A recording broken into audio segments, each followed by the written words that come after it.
Latest updates के लिए दबाना न भूलें बेल आइकन और सब्सक्राइब करें हमारा यूट्यूब चैनल। नमस्कार, हमारी पेशकश में आप सबका स्वागत है। मिशन 2019, लेकिन मिशन 2019 से पहले जींद का सियासी घमासान, और जींद के सियासी घमासान में अब पारिवारिक जंग सबसे पहले नजर आने लगी है। सबसे बड़ी तस्वीर जो उभर कर सामने आ रही है वो यहीं से उभर कर सामने आ रही है, क्योंकि कल जिस तरीके से ओम प्रकाश चौटाला और उसके बाद दुष्यंत और दिग्विजय की दादी, उनका जो एक रिएक्शन आया, उनका जो स्टेटमेंट आया, उसने पूरी तरीके से सियासत को एक नया रूप दे दिया है। और जो परिवार कभी एकजुटता की परिभाषा दिया करता था, अब उसमें दरार पर दरार। और अब अभय चौटाला का वो स्टेटमेंट जिसमें वो ये कहते हैं कि इस परिवार से मैं हर रिश्ता तोड़ता हूं। सुनिए जरा।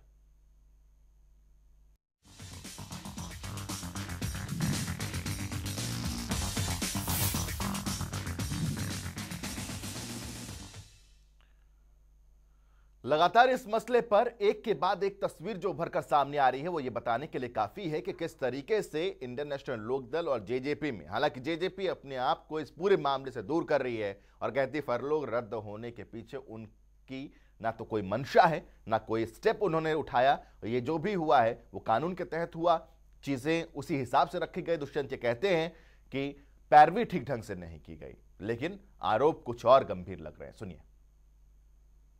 वो तो सबको पता है, कराई है उन्होंने।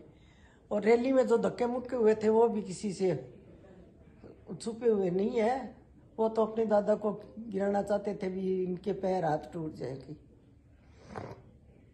और बचा लिया कोई थे बेचारे।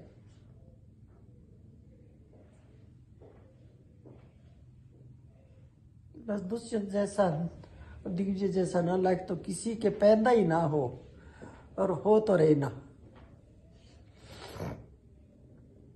मैं तो आखिरी यही कहती हूँ भी वो चारों जी, मैं तो मर जाऊं तो मेरी अर्थी के भी हाथ ना लगाए। अरे मुझे देखने में नहीं आए। बस मैं इतनी दुखी हूं उनसे, और मेरे से क्या कुछ हो गया। जी, इस बयान के कई मायने हैं। जिस तरीके से आप लेना चाहें ले सकते हैं इस बयान को, क्योंकि राजनीति से इतर ये बयान एक दादी का है। उस दादी के बयान पर अब राजनीतिक रंग भी चढ़ने लगा है। अभय चौटाला का जिक्र हम लगातार कर रहे हैं, जिन्होंने अब से कुछ देर पहले वो प्रेस कॉन्फ्रेंस की जिसमें उन्होंने तमाम बातें रखने की कोशिश की अपनी तरीके से, लेकिन सबसे बड़ी बात यह थी कि रिश्ता तोड़ते हैं। स्पष्ट कह दिया, मेरा उन लोगों से कोई रिश्ता नहीं है। बड़ी नहीं हुई। दुष्यंत चौटाला आज जिस हालात में है, चौधरी देवीलाल के नाम से है, उनके परिवार के नाम से है, लेकिन इसके बावजूद एक ये अपने नाम के पीछे से चौटाला हटा ले, लोग कल ही इनकी औकात दिखा दे। वही कह रहे थे, पॉलिटिकल जब विजन अलग हो गया, पार्टी अलग होगी, फिर हमें द्रोही क्यों कहा जा रहा है जब सारी रास्ते ही अलग कर दिए गए। जो षड्यंत्र रचा है तुम्हारे सारा सामने है। इन्होंने तो देशद्रोहियों से भी ज्यादा बड़ा जुर्म किया है, औरंगजेब से भी ज्यादा बड़े गुनाहगार हैं ये। तो फ्रंट फुट पर आकर लड़ाई लड़ाई आप इनके खिलाफ। अब तक तो आप मैं अपनी राजनीतिक विचारधारा अलग रखूंगा, विचारधारा को आगे बढ़ाऊंगा। जो चौधरी देवीलाल की और चौधरी ओम प्रकाश चौटाला की विचारधारा है, हम उसको लेकर के आगे बढ़ेंगे। ठीक है। इन लोगों ने हमारे से संबंध पिछले 5 महीने से खराब किए हुए थे, लेकिन हमारी सोच ये नहीं थी कि हम कहीं खड़े होकर के ये कहे कि हमारे परिवार में कहीं कोई इस तरह का विवाद है। इस सारी कलह का इन सब की जिम्मेवार अगर कोई है तो ये दोनों लड़के हैं और इनकी मां है। जी, बहुत सारी बातें कह दी उन्होंने। एक तो कह दिया रिश्ता खत्म करते हैं, और इन तमाम चीजों के लिए अगर जिम्मेदार हैं तो दिग्विजय, दुष्यंत और नैना चौटाला। ये एक अलग तरह की राजनीति देखने को मिल रही है, जिस पर परिवार का भी एक रंग है। हालांकि रिएक्शंस और भी आए हैं। कल से ही लगातार हम लोग दिग्विजय से बात कर रहे हैं। कल स्नेहलता जी के बयान के बाद रात को 10:30 बजे जनता टीवी ने दिग्विजय चौटाला को फोन लाइन पर लिया था, और हमने उनका सबसे पहले रिएक्शन रखा था अपने चैनल पर। आज उनसे खास बातचीत भी की गई है इसी मसले पर। सुनिए जरा। आम आदमी पार्टी के कारण ही किसी की पेरोल रद्द होती तो फिर तो हम अपने पिता की पेरोल करा के मेरे पिता को इस चुनावी कैंपेन में नहीं बाहर घुमा रहे होते। हम इतने ही ताकतवर होते तो मेरे पिता जेल में क्यों होते और मेरे दादा क्यों जेल में होते, हम उन दोनों को बाहर ही ले आते। ये दिक्कत पीछे जो हुई ये होनी ही नहीं थी। हम इतने ताकतवर होते तो आज इतना संघर्ष करने की और ये सब चीज़ें करने की जरूरत थोड़ी पड़ रही होती। जो हम लड़ाई लड़ रहे हैं लोगों का, जो इस संघर्ष में आज इस व्यवस्था के खिलाफ जो लड़ाई लड़ रहे हैं, किन परिस्थितियों में किस ने क्या बात कह दी, इसके बाद तो मैं जवाब नहीं दे सकता।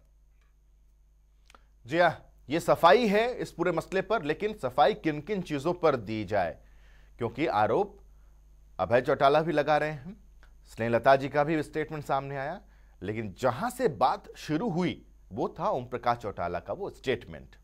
सबसे पहले एक बार आप उस स्टेटमेंट को भी जरा सुन लीजिए ताकि आपको भी चीजें समझ में आए।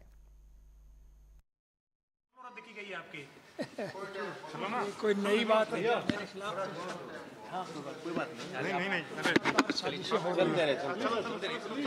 साजिश के तहत मेरी चौटाला साहब, आप दुष्यंत और दिग्विजय का समर्थन कर रहे हैं, ऐसा प्रचार किया जा रहा है कि आप उनको समर्थन कर रहे हैं। मैं गद्दारों को और देशद्रोहियों का कभी समर्थन नहीं करता। मैं पार्टी के प्रति समर्पित कार्य करता हूँ और मेरी पार्टी इंडियन नेशनल लोकदल का उम्मीदवार उमेश रेड्डी जो है, मैं उसका समर्थक हूँ और उसकी तन मन धन से मदद करूँगा। चौटाला साहब, आप फरलों पे जा रहे हैं, क्या आप स्वस्थ हैं जेल से? अरे तो चुप कर रहे, क्या कर रहे हो आप क्या स्वस्थ हैं? आपको ले जाया जा रहा है वापस? नहीं, मैं स्वस्थ नहीं हूँ, मुझे जबरदस्ती हॉस्पिटल से निकाला जा रहा है। तो चौटाला साहब, क्या जींद में जिस प्रकार से वहाँ पर राजनीति चल रही है उस पर आप क्या कहेंगे? जींद की राजनीति चाहे कुछ भी चले, जींद जो है वो मेरे पिताजी का राजनीतिक क्षेत्र है और इसलिए जींद के लोग उनके प्रति पूरी तरह से समर्पित हैं। सर, ऐसा प्रचार किया जा रहा है कि आपने फरलो इसलिए रद्द करवाई है खुद से क्योंकि दुष्यंत दिग्विजय के खिलाफ आप प्रचार नहीं करना चाहते थे। क्यों नहीं करना चाहता? मैं गद्दारों को और देशद्रोहियों को कभी भी माफ करने के लिए तैयार हूँ। जी, मैं उन गद्दारों को कभी माफ करने के लिए तैयार नहीं हूं। चर्चा को हम शुरू करते हैं। जरा अपने साथ जो खास मेहमानों का एक पैनल है उनसे तारुफ कराते हैं और इस पैनल में अजय गुलिया जी हमारे साथ जननायक जनता पार्टी की तरफ से जुड़े हुए हैं। बहुत बहुत स्वागत करता हूं मैं अजय गुलिया जी आपका। इसके अलावा हमारे साथ संदीप गोयत साहब इंडियन नेशनल लोकदल की तरफ से जुड़े हुए हैं, गोयत साहब का भी स्वागत। और सुखविंदर साहब हमारे साथ जुड़े हुए हैं कांग्रेस की तरफ से, नारा साहब बहुत बहुत स्वागत है आपका। और सत्यव्रत शास्त्री जी हमारे साथ जुड़े हुए हैं भारतीय जनता पार्टी की तरफ से, आपका भी बहुत बहुत स्वागत है। अजय गुलिया जी, सारा स्टेटमेंट सुन लिया आपने, सब कुछ देख लिया आपने, क्या कहना चाहेंगे? साकेत भाई, आपने स्टेटमेंट सुना, चौटाला साहब का भी सुना, वो हमारे लिए सबके लिए सम्माननीय है और न ही सिर्फ वो लोग जो उनके दल में हैं बल्कि हरियाणा के प्रत्येक कोई किसी दल में भी वो उनका सम्मान करता है। देखिए, उन्होंने ये कहा, स्पष्ट रूप से कहा कि कोई पहली दफ़ा थोड़ी हुई, अब हुई है नहीं हुई है कानून सम्मत, ये तो बात जांच के बाद ही पता चलेगी। अब किसने किया, कानून ने अपना काम किया, नहीं किया, अच्छे से किया। और इसमें किसी, सर आप तो सिर्फ वो फरलो तक ही सीमित हैं, गद्दार कहा नहीं। देखिए साकेत भाई, वो हमारे विरोधी दल के मुखिया हैं, वो हमारे बड़े हैं, हम उनका मान सम्मान करते हैं, इसमें कोई बात नहीं, लेकिन वो हमारे विरोधी दल के मुखिया हैं।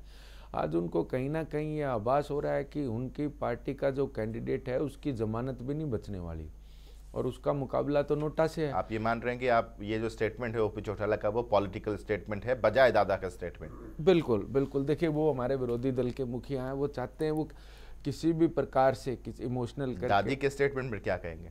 नहीं, वो तो किसी राजनीति से जुड़ी भी नहीं है। नहीं साकेत भाई, देखिए माँ तो माँ होती है और बिल्कुल सम्माननीय है, लेकिन वो राजनीतिक व्यक्ति नहीं है, वो किसी भी रूप में राजनीति में सक्रिय नहीं है। तो उनकी स्टेटमेंट के बारे में मैं एक राजनीतिक दल का प्रवक्ता होने के नाते कोई टिप्पणी नहीं करूँगा। ये उनका परिवार का मामला है, वो इस बारे में आप किसी और से अगर पूछें तो वो बेहतर रहेगा, वो टिप्पणी करेंगे। लेकिन किसी भी पारिवारिक सदस्य जो कि राजनीति में सक्रिय नहीं है, राजनीतिक रूप से सक्रिय नहीं है, उसके बारे में कोई भी टिप्पणी करना हमारे लिए उचित नहीं है। चलिए ठीक है। संदीप गोयल जी, मैं ज़रा आपका रुख करना चाहता हूं। सर, विरोधी हैं तो अपनी तरफ से रणनीति वो अप्लाई करेंगे ना sir. Everything is fair in love and war, और यहाँ तो बहुत तगड़ा वॉर चल रहा है। तो फिर इसमें अगर मैं कह रहा हूँ, अगर किसी भी तरीके से जेजेपी ने एक पहल करके फरलो को रद्द करवाया। मैं अगर शब्द का स्ट्रांगली ऑब्जेक्ट, अगर स्ट्रांग नहीं, ठीक है, नहीं मैं तभी डिफेंड बट की कोई गुंजाइश नहीं ना। अब वो लेटर वो सबके सामने है, वो लेटर आप अपनी तभी मैं इस अगर शब्द नहीं, को अगर एम्फसाइज भी कर रहा हूं। देखिए मैं एम्फसाइज कर रहा हूं ना इस शब्द को साकेत भाई, अगर कोई गुंजाइश ही नहीं है, मैं एम्फसाइज कर रहा हूं, गुंजाइश ही नहीं अगर है, किसी ठीक है वो लेटर आपके सामने है। संदीप साहब, अगर ऐसा हुआ है तो गलत क्या है सर? उन्होंने अपनी रणनीति बनाई, उनको लगा कि ओम प्रकाश चौटाला अगर आएंगे चुनावी प्रचार में तो हो सकता है स्विंग इधर से उधर हो जाए मतदाताओं के मूड का, तो उन्होंने कुछ कदम उठाया, चाहे जेजेपी हो या बाकी कोई भी दल हो। तो फिर सर इसमें इतना हाई तौबा मचाने की जरूरत क्या है? देखिए साकेत जी, आपने हरियाणा की राजनीति का पिछले 4-5 महीनों से घटनाक्रम देखा हुआ था, जिस प्रकार से जेजेपी के नेता तमाम झूठे लोगों के आगे परोस रहे थे। पहले तो ये कहते थे कि चौधरी ओम प्रकाश चौटाला जी हमें पार्टी से निकालने में खुश नहीं है, उनको फोर्सफुली लेटर लिखवाए, उनको जांच में आगे आना चाहिए, उनको खुद पब्लिक में आके बोलना चाहिए। जब एक वो घड़ी आ रही थी, वो लोगों के अंदर जा रहे थे और उनको रोकने के लिए अब ये कहते हैं कि वो जांच का विषय है कि उनकी फरलो को रद्द कराने के लिए हमारी कोई इन्वॉल्वमेंट है। इन्होंने हर वक्त अपनी नैतिकता गिराई है और हर बार चौधरी ओम प्रकाश चौटाला आपके पास कोई सबूत है संदीप गोयल साहब के ऊपर? आधार क्या है आपके स्टेटमेंट का? आपके स्टेटमेंट का आधार देखिए साकेत जी, आधार सबसे बड़ा आधार चौधरी ओम प्रकाश चौटाला जी के मुख से निकला हुआ एक एक शब्द है, जो उनकी दिल से निकली हुई बातें हैं। और बुजुर्ग आदमी 83 साल का इतनी एज के अंदर इतना प्रताड़ित हुआ है, उन्होंने स्पष्ट कहा है कि दुष्यंत और दिग्विजय गद्दार हैं और देशद्रोही, और इन लोग गद्दारों के खिलाफ जाना है, पार्टी के लिए काम करना है। तो कोई भी गुंजाइश देशद्रोही आपका कहने का रही बात दूसरी साकेत जी, पहले साकेत जी मैं एक बात बताना चाहूंगा। पहले तो ये मेरे भाई कहते थे कि जेल है, उसमें दिल्ली गवर्नमेंट का कोई डिसीजन नहीं है।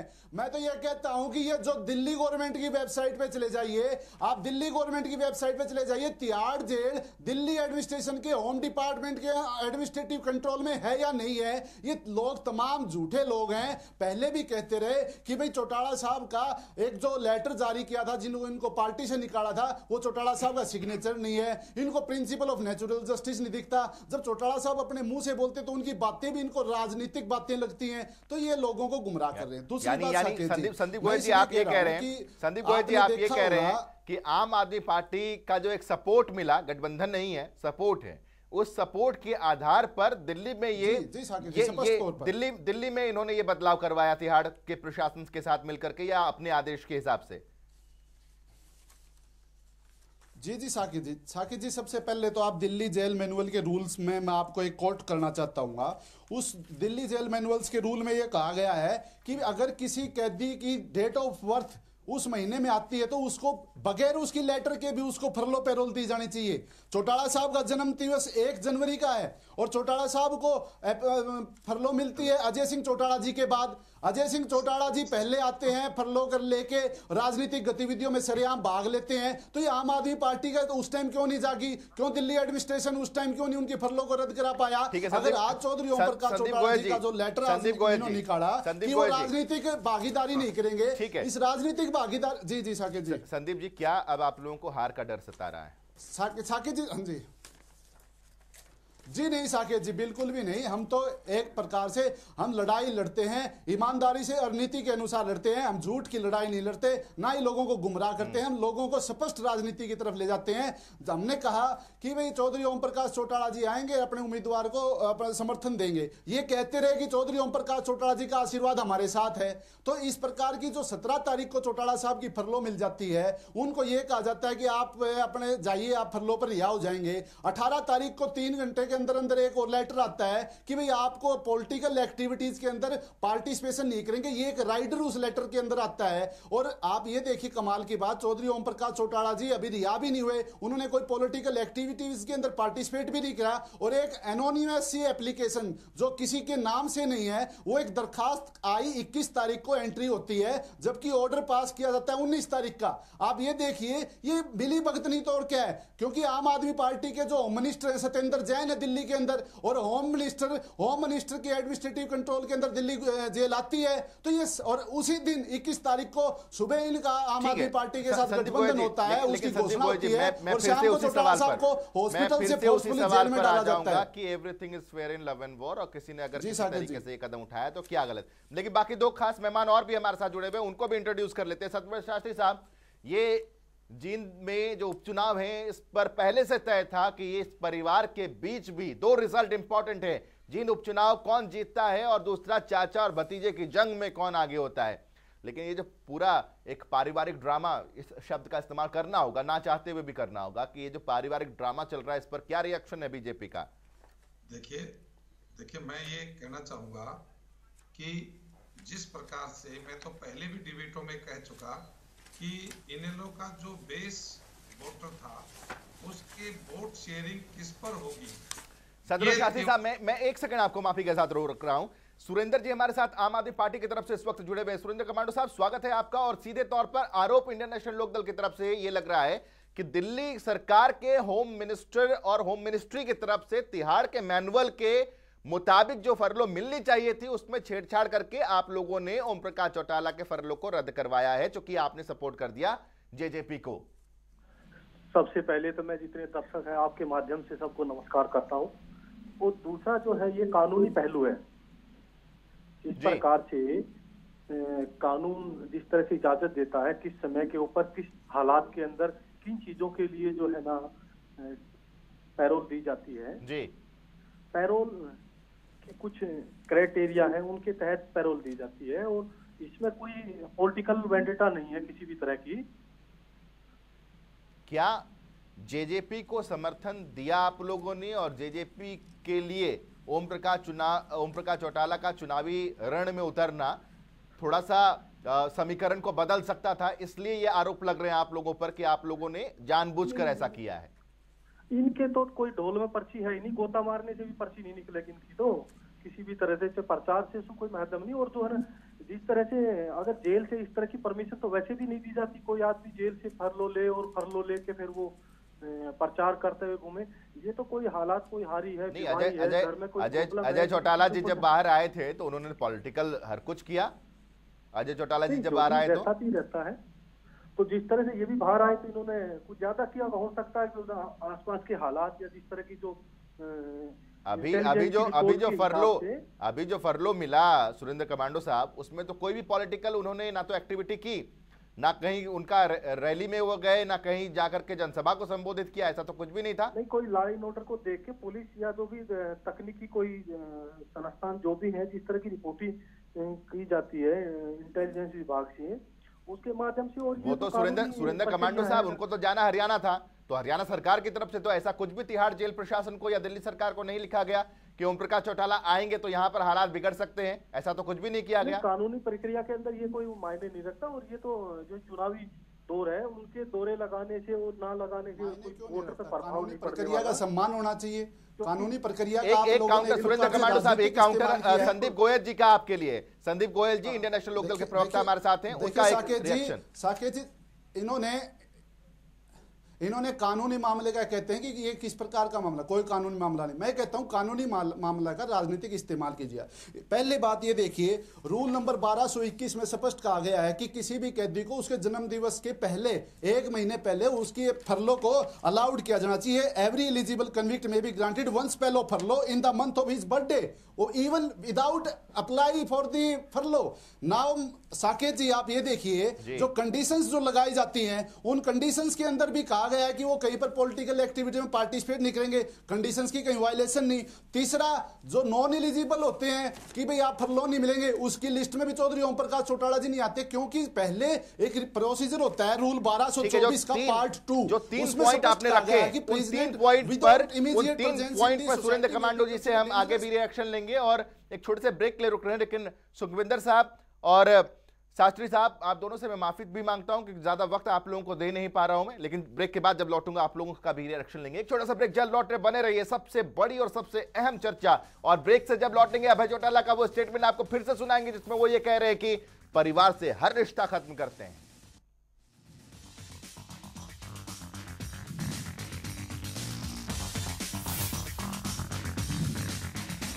ब्रेक के बाद स्वागत है आप सबका और चर्चा इस बात पर कर रहे हैं कि चुनावी रण में पारिवारिक जंग जिसकी एक तस्वीर, एक अलग बानगी देखने को मिल रही है जींद की धरती से, उसका परिणाम क्या निकलेगा। सभी खास मेहमान हमारे साथ जुड़े हुए हैं, सबके पास चलते हैं और जानने की कोशिश करते हैं कि उनका पहलू, उनके नारा साहब, पूरी सिचुएशन, पूरी तस्वीर सामने है, हर एक किरदार का बयान सामने है, क्या कहना चाहेंगे आप?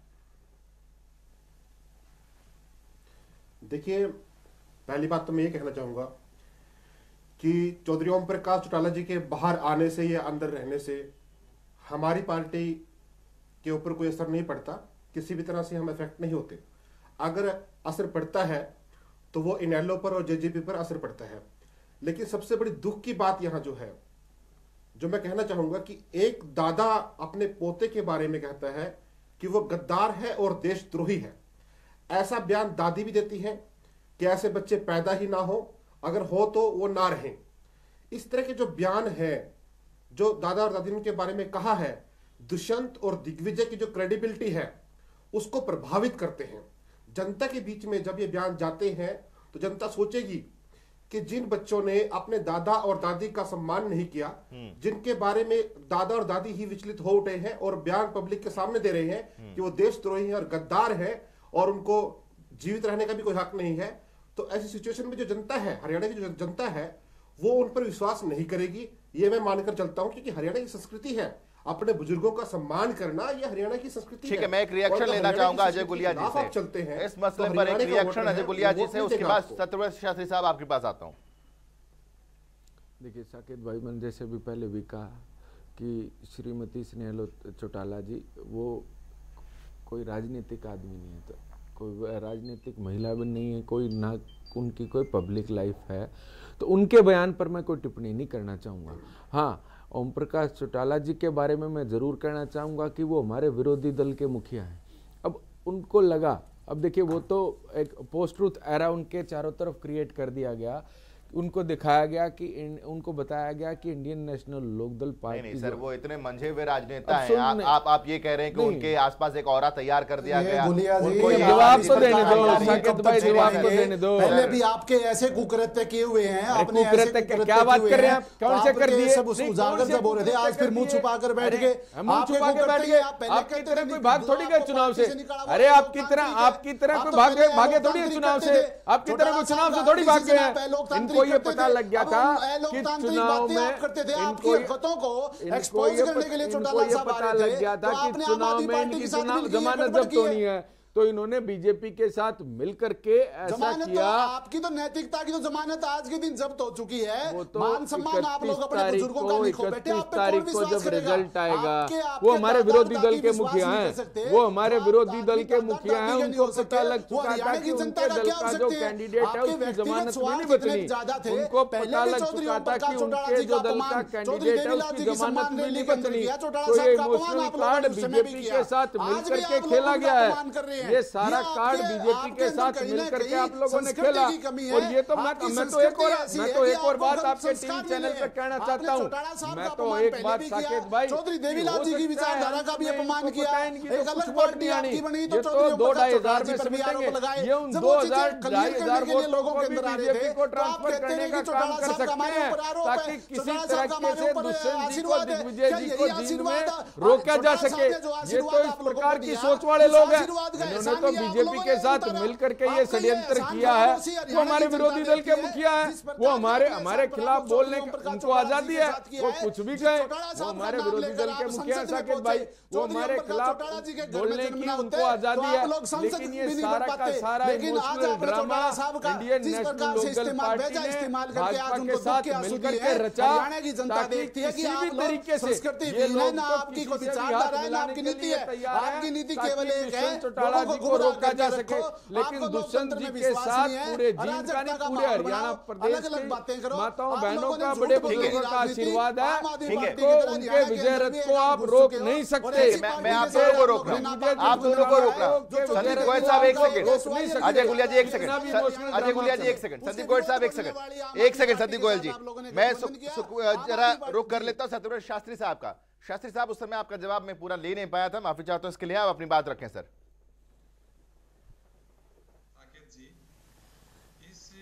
घटनाक्रम से दो बातें स्पष्ट हो गई जी। इस देश के अंदर अपने पूर्वजों का सम्मान करना नैतिकता नहीं, और कोर्ट ने भी आवश्यक कर दिया कि यदि कोई अपने पूर्वजों का सम्मान नहीं करेगा तो कोर्ट भी दोषी मानता है। मैं आपके चैनल के माध्यम से हरियाणा की जनता और बाकी लोगों को भी एक आह्वान करना चाहूंगा कि ये झगड़ा जो है, मैं तो पहले से चैनल्स पर कह रहा हूं कि इनेलो और जेजेपी का वोट शेयरिंग का झगड़ा है, कि जो वोट शेयरिंग इनका होना है वो कौन सा ज्यादा लेता है, जो इनेलो ने पिछले चुनाव में लिया था। एक बात। दूसरी बात, यदि हम राजनीतिक इतिहास की बात करें तो पिछले चुनाव में विधानसभा लोकसभा के चुनाव के दौरान यूपी के अंदर भी एक परिवार की लड़ाई इसी प्रकार फुटबॉल हमने देखी थी, और उस समय भी लोगों की मान्यता थी कि परिवार के मुखियाओं का अपमान करके, उनको दुख देकर कोई आदमी सत्ता के शिखर पर पहुंचता है तो यह मुस्लिम संस्कृति है, भारतीय संस्कृति नहीं रही। भारत का कोई भी इतिहास में ऐसा शासक नहीं हुआ, राजनेता नहीं हुआ जिसने अपने पूर्वजों को धक्का मार के राज्य प्राप्त किया हो। हाँ, मुस्लिम शासकों में एक नहीं हजारों उदाहरण है कि अपने पूर्वजों को उन्होंने बेइज्जत करके, मारकर, धमकाकर, डराकर सत्ता प्राप्त की, और उसी खेल के अंदर जेजेपी के युवा लोग हैं, वो युवा लोग इसी काम में लगे हैं। इसलिए निश्चित रूप से ये राजनीति के लिए घातक है। शत्रुघ्न जी, लेकिन गुलिया साहब ये कह रहे हैं कि इसमें आप लोगों की भी मिली भगत है, परिवार के लिए राजनीति, आप लोगों की भी मिली भगत है, ये आरोप अजय गुलिया जी लगा रहे हैं। वो जनता के प्रति ईमानदार कैसे हो सकते हैं? अजय गुलिया जी, ये आरोप लग रहा है अजय गुलिया जी की तरफ से शत्रुघ्न शास्त्री साहब आप पर, कि आप लोगों के भी मिली भगत है इसमें। ये मिली भगत तो किसी की भी कहते हैं, मैं तो ये कह रहा हूं मिली भगत किसी की हो ना हो, लेकिन इनेलो और जेजेपी का वोट शेयरिंग का ये चुनाव है, जींद के उपचुनाव से हरियाणा की राजनीति से इसका कोई लेना देना नहीं है। आप दोनों साथ आएंगे, आप दोनों साथ आएंगे शास्त्री जी, आप और इंडियन नेशनल लोकदल, आप लोगों के ये प्रयास हैं कि दिग्विजय चौटाला जी के बढ़ते कदमों को जींद में रोकने के लिए आप और इंडियन नेशनल लोकदल दोनों साथ आने जा रही हैं, क्योंकि इंडियन नेशनल लोकदल को तो जमानत भी इनकी बचने वाली नहीं है। आखिर में आपकी पार्टी से बैठ करके समझौता करेंगे, घबराने की जरूरत नहीं है। जिस प्रकार की आपकी लीडरशिप चल रही है, जो झूठ बोल के +2 पास आदमी अपने आप को वकील बताते हैं, जो अपने दादा घर वालों का अपमान करते हैं, ये बात पहले नहीं, ऐसे लोगों से हमें घबराने की बात नहीं। जब दिग्विजय चौटाला इंडियन नेशनल लोकदल के हिस्सा थे, तब ये स्टेटमेंट क्यों नहीं आया था आप लोगों की तरफ से? खैर, एक चीज और मैं जानना चाहूंगा यहाँ पर अजय गुलिया साहब, साकेत जी आप दिग्विजय चौटाला का हर बार टीवी का इंटरव्यू देखिए, उन्होंने हमेशा इंडियन नेशनल लोकदल का समर्थन किया। ये केवल 4 महीने की जो राजनीति जो हरियाणा के अंदर दिग्विजय और दुष्यंत ने चली है, वो एक स्वार्थ की राजनीति है जो स्पष्ट तय करती है कि इंडियन नेशनल लोकदल ने कभी कार्यकर्ताओं का अपमान नहीं किया, लेकिन ये 2 लोगों के 3 लोगों की अपनी एक महत्वाकांक्षा थी जिसने इंडियन नेशनल लोकदल के ऊपर एक गंभीर किस्म के आरोप लगाए। संदीप गोयल साहब एक सवाल का जवाब दिए, संदीप गोयल साहब एक सवाल का जवाब, मैं ये जानना चाहता हूं इस पूरे मामले में मिसेस अजय चौटाला का उनकी भूमिका क्या है? आखिर नैना चौटाला को किस तरीके से आप लोग दोषी ठहरा रहे हैं, क्यों कटघरे में है वो? देखिए साकेत जी, नैना चौटाला जी के ऊपर ना तो चौधरी ओम प्रकाश चौटाला जी ने कोई बयान दिया, हाँ बयान अगर आया है तो मैडम स्नेहलता चौटाला जी की तरफ से आया है। अभी अभय चौटाला का भी स्टेटमेंट आया है, दुष्यंत और अभय चौटाला का भी स्टेटमेंट आया है सर। अभी जो प्रेस कॉन्फ्रेंस अभय चौटाला की तरफ से की गई उसमें उन्होंने साफ साफ कहा कि इन तमाम चीजों के लिए अगर कोई जिम्मेदार है तो दुष्यंत, दिग्विजय और मिसेस अजय चौटाला। देखिए, हो सकता है कि उन्होंने अपने इस प्रकार की जो नैना चौटाला जी ने जो कार्रवाई की है वो इनके पीछे बिहाइंड दी कर्टन रह के की हो, और चौधरी अभय सिंह चौटाला जी को उनका पता है, इसलिए उन्होंने सही कहा है। कोई गलत नहीं कहा, हरियाणा की जनता जानती है। पहले भी इस प्रकार की अशोभनीय भाषा नैना चौटाला जी की तरफ से अभय सिंह चौटाला जी के खिलाफ की गई। क्या षड्यंत्र रचा? आप ये देखिए साकेत जी, क्या षड्यंत्र रखा है? साकेत जी, वो तो चौधरी अभय सिंह चौटाला जी बताएंगे, वो तो चौधरी अभय सिंह चौटाला जी बताएंगे, क्योंकि आज मेरे को जो जानकारी चौधरी ओम प्रकाश चौटाला जी के बयान की है और मैडम स्नेहलता चौटाला जी के बयान की है, जिसमें स्पष्ट तौर पर इन लोगों के बारे में अभय चौटाला, उनका स्टेटमेंट आया सामने। आपको जानकारी होनी चाहिए कि आखिर नैना चौटाला की भूमिका क्या रही है इन तमाम चीजों में? जानकारी इस बात की है कि उन्होंने, लेकिन साकेत जी जो उसके पीछे जो षड्यंत्र की बातें आप मेरे से पूछना चाह रहे हो, उन बातों का तो आधार चौधरी अभय सिंह चौटाला जी को पता है, क्योंकि हरियाणा की जनता ने भी देखा है कि इन तीनों ने मिलकर जिस प्रकार से लोकदल के ऊपर चौधरी ओम प्रकाश चौटाला और चौधरी अभय सिंह चौटाला जी का काउंटर, तो स्पष्ट दिखता है कि ये लोग षड्यंत्र का पार्ट है। ठीक है जी साकेत भाई, जैसा कि मैं पहले मना कर चुका था कि मैं श्रीमती स्नेहलता चौटाला जी के किसी बयान पर टिप्पणी नहीं करूंगा, और अब भी मैं उस बात पे कायम हूं। लेकिन उन्होंने अपने बयान, अब बात नैना चौटाला जी की आ गई क्योंकि वो हमारी पार्टी की विधायिका हैं, तो मैं जरूर एक बात इनको बताना चाहता हूं कि उस बयान के अंदर स्नेहलता चौटाला जी ने ये कहा, उन्होंने ये कहा कि आप शास्त्री जी आप रुक जाए ना, शास्त्री जी आप रुक जाएं, अब आप रुक जाए ना, अब टेक्निकलिटीज में जाएंगे तो मैं आपसे 10 सवाल और पूछूंगा मैं, और ये जवाब देने के बाद और पूछूंगा अभी, तब आप जवाब देना। देखिए साकेत भाई, उन्होंने ये कहा कि उनकी आप पहले हरियाणा की जनता को जवाब दें, जो कृत्य आप लोगों ने किया है उसके लिए जिम्मेवारी तय कीजिए। पहले तो आप जवाब दें, सवाल तो हरियाणा की जनता आपसे पूछेगी, आपसे जनता पूछेगी, आप उत्तर दीजिएगा उनके क्वेश्चन का। उस पर टीका टिप्पणी कर रहे हैं, बल्कि हम तो महिलाओं का सम्मान करने वाले लोग, कम से कम नेता प्रतिपक्ष को इस प्रकार के बयान बिना सबूतों के नहीं देने चाहिए थे, और अगर उन्होंने दिया है तो उनके प्रवक्ता को उस बात का जवाब देना चाहिए। साकेत भाई, देखिए साकेत भाई, साकेत भाई, अभी तो 28 तारीख में दिन शेष है, 28 तारीख आने दीजिए। ये इंडियन नेशनल लोकदल वाले, इनको पता है कि इस जीन चुनाव में इनका कुछ होना नहीं है, ये लोग भाजपा की गोदी में जाकर के बैठेंगे, ये लोग भाजपा की गोदी में जाकर के बैठेंगे, ताकि किसी भी प्रकार से ये लोग तो चाहते हैं कि दिग्विजय चौटाला जी को जीन के अंदर कैसे न कैसे करके क्या इनको किसी से भी हाथ मिलाना पड़े, सारे के सारे राजनीतिक दल एक दूसरे के साथ भी जा सकते हैं कि दिग्विजय चौटाला को जीन चुनाव में जीतने से कैसे रोका जाए, लेकिन ये संभव नहीं है क्योंकि उनको जींद की जनता ने आशीर्वाद दिया है, और लोकतंत्र में किसी भी एक व्यक्ति के, मेरे या आपके या कोई भी कितना ही बड़ा कोई व्यक्ति चुनाव उसके बयान से नहीं, लोगों के मत से चुनाव जीते जाते हैं, और दिग्विजय चौटाला के पक्ष में जिनकी जनता ने 36 बिरादरी ने अपना वोट देने का फैसला कर लिया है, अपना मन बना लिया है, उनकी जीत सुनिश्चित है। ये लोग तो 28 तारीख से पहले भाजपा की गोदी में बैठेंगे। साकेत भाई, आज बता रहा हूँ, आज आपको जानकारी दे रहे हैं, ये लोग भाजपा की गोदी में बैठेंगे और भाजपा के लोग इनके साथ आकर के दिग्विजय जी के रथ को रोकने संदीप गोयल जी एक सेकंड, अजय गुलिया जी एक सेकंड, एक सेकंड, संदीप जी एक सेकंड, संदीप जी एक सेकंड, अजय गुलिया जी थोड़ी देर पहले आपने ये एक इमोशनल ड्रामा शब्द का इस्तेमाल किया कि ये एक इमोशनल ड्रामा है, फिर इमोशनल ड्रामा का काउंटर जेजेपी कैसे करेगी साहब?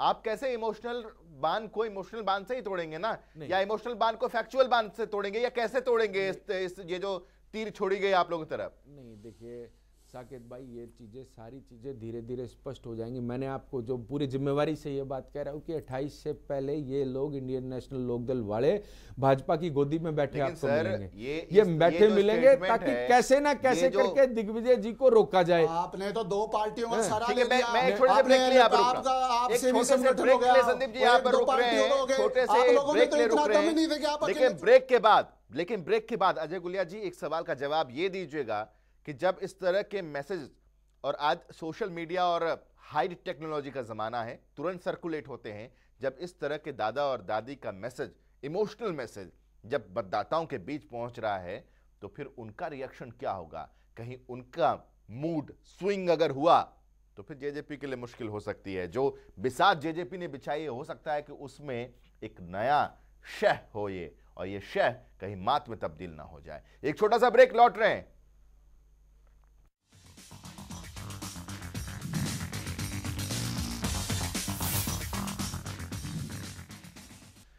ब्रेक के बाद स्वागत है आप सबका, और लगातार हम इस बात पर चर्चा कर रहे हैं कि दादा और दादी का स्टेटमेंट, बेशक जेजेपी के प्रवक्ता दादी के स्टेटमेंट पर कुछ भी ना कहना चाह रहे हूं, लेकिन दादा का स्टेटमेंट जब लोगों तक जा रहा है, लोगों का रिएक्शन क्या होगा? सभी खास मेहमान हमारे साथ बने हुए, और यही सवाल अजय गुलिया जी आपसे है सबसे पहले मेरा, कि सर्कुलेट हो चुका है, सोशल मीडिया पर है, लोगों के मोबाइल पर है, लोग सुन रहे हैं, प्रचार कर रहे हैं, बातें हो रही हैं। आपको नहीं लगता कि यह समीकरण कुछ बिगाड़ेगा? चौधरी ओम प्रकाश चौटाला जी इंडियन नेशनल लोकदल पार्टी के राष्ट्रीय अध्यक्ष हैं और जींद के चुनाव में हम लोग चुनाव लड़ रहे हैं और Indian National Lokdal party. Sir, आप इस बयान को अपोजिशन के मुखिया के तौर पर ले रहे हैं, लेकिन हरियाणा की जनता, खासतौर पर जींद की जनता, क्या वो ऐसे ले रही है कि ओम प्रकाश चौटाला इंडियन नेशनल लोकदल के मुखिया इसलिए स्टेटमेंट दिया? देखिए साकेत भाई, ये चीज तो let the people of Jind decide, Jind के लोगों ने डिसाइड करना है। लेकिन आप इस बात से इनकार नहीं कर सकते कि चौधरी ओम प्रकाश चौटाला जी इंडियन नेशनल लोकदल पार्टी के अध्यक्ष हैं और जींद चुनाव के अंदर इंडियन नेशनल लोकदल पार्टी हमारी पार्टी के खिलाफ चुनाव लड़ रही है जींद में।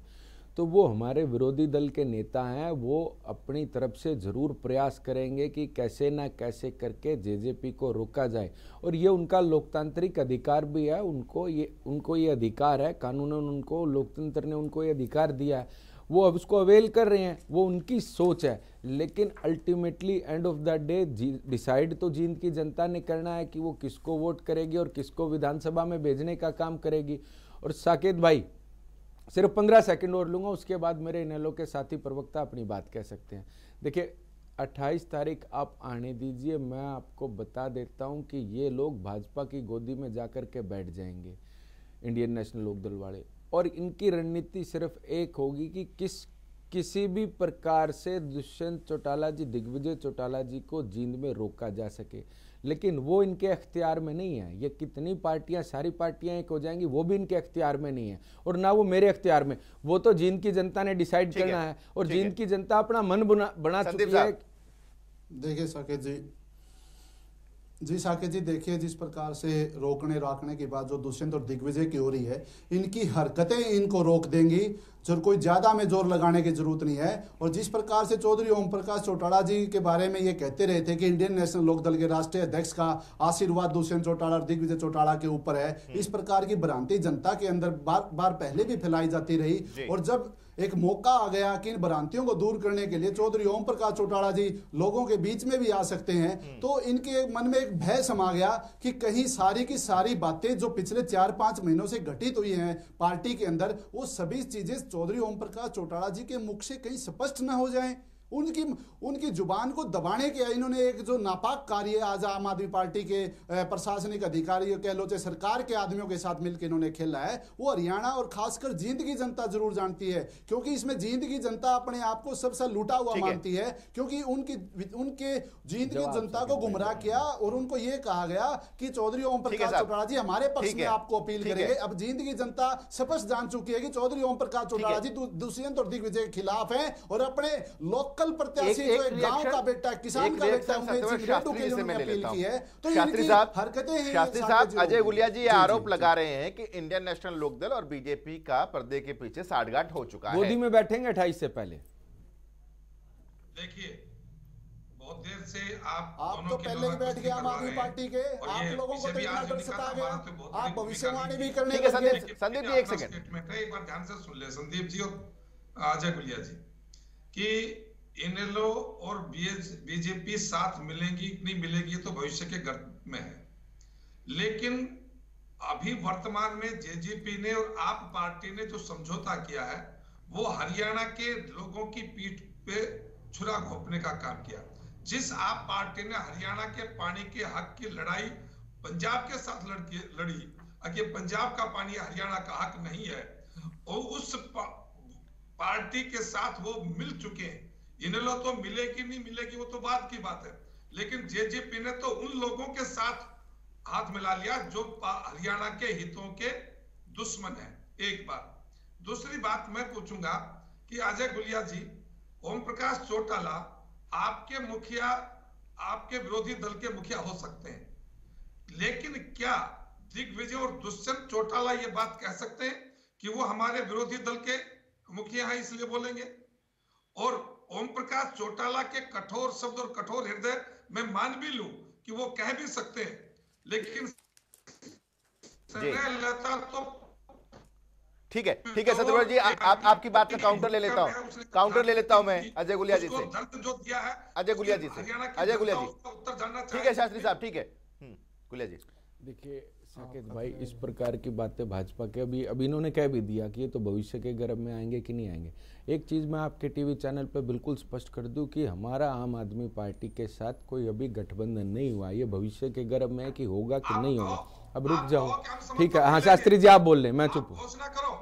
तो आपकी पार्टी के अध्यक्ष निशान सिंह जी सुशील गुप्ता के साथ मन साझा कर रहे थे। अब ये सुनेंगे। निशान सिंह आपकी पार्टी के सुशील गुप्ता के साथ लोगों को मूर्ख समझते हैं। इतनी सारी चीजें मीडिया में लोगों के आगे आ रही हैं, आप लोगों को पागल समझते हैं क्या? अब जवाब गुलिया जी को जरा सुन लेते, सुखविंदर साहब के पास आना है, वो गुस्सा हो जाएंगे फिर। देखिए साकेत भाई, आम आदमी पार्टी ने आकर के जो समान उन्होंने कहा कि दुष्यंत और दिग्विजय, सबसे बड़ी बात दुष्यंत जी दिग्विजय जी की बात नहीं है कि एक पार्टी हरियाणा प्रदेश के अंदर आंदोलन से ऐसी बनी है जेजेपी, जो कि हरियाणा प्रदेश का विकास कर सकती है। हमारी विकास की बातों में, नीतियों में विश्वास रख के आम आदमी पार्टी ने हमें समर्थन देने का काम किया। और ये मेरे भाई जो भी कह रहे थे गठबंधन कर लिया, आप इतने कमजोर थे, आपने गठबंधन कर रखा है क्या? आप कमजोर थे? यानी चुनाव में राजनीतिक दल आपस में गठबंधन भी करते हैं। सर मैं रोक रहा हूं आपको, जरा मैं कांग्रेस के पास चला जाता हूं। नारा साहब आप अपनी बात रखिए सर, कोई काउंटर नहीं है, आप अपना पक्ष रखें। देखिए मैं तो सिर्फ इतना ही कहूंगा कि हमारी पार्टी तो लोकतंत्र में विश्वास रखती है। हम चौधरी ओम प्रकाश चौटाला जी को भी चाहते कि आए, चुनाव में प्रचार करें। हर नेता को चुनाव में प्रचार करने का हक है। हम किसी को प्रचार करने से नहीं रोकते, क्योंकि किसी के प्रचार करने से या प्रचार ना करने से हमारी पार्टी के ऊपर कोई फर्क नहीं पड़ता।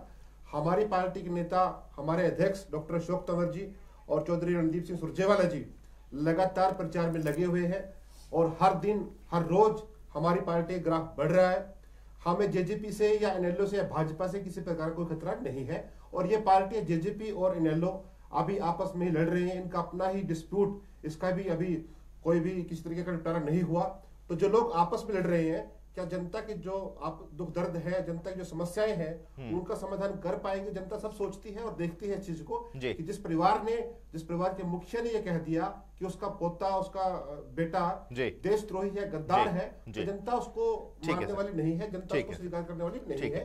तो इस स्टेटमेंट का, दादी की स्टेटमेंट का खास तौर से असर पड़ेगा, दुष्यंत और दिग्विजय को नुकसान होगा। और मैं कहता हूं, अभी जैसे कह रहे थे गुलिया जी कि ओम प्रकाश चौटाला जी तो नेता है, नेलो के अध्यक्ष है, राष्ट्रीय अध्यक्ष है, तो उनका राजनीतिक बयान है। लेकिन मैडम स्नेहलता जी खुद कह रहे हैं कि जी ठीक है सर, ठीक है, ये सवाल हम लोगों ने उठाया भी और इस सवाल का जवाब उनकी स्टेटमेंट का अब उनके परिवार की तरफ से आएगा शायद। बहुत बहुत शुक्रिया आप सभी का हमारे साथ चर्चा में शरीक होने के लिए। तो जींद के इस चुनावी रण में फैमिली एक मेलोड्रामा भी है, इमोशनल ड्रामा भी है, तकरार भी है और आपसी बयानबाजी का दौर भी है। अब इन तमाम चीज़ों से इतर जनता का मूड है जो 28 तारीख को सामने आएगा। पेशकश में बस इतना ही, छोटा सा ब्रेक। खबरों का सिलसिला लगातार जारी है जनता टीवी पर।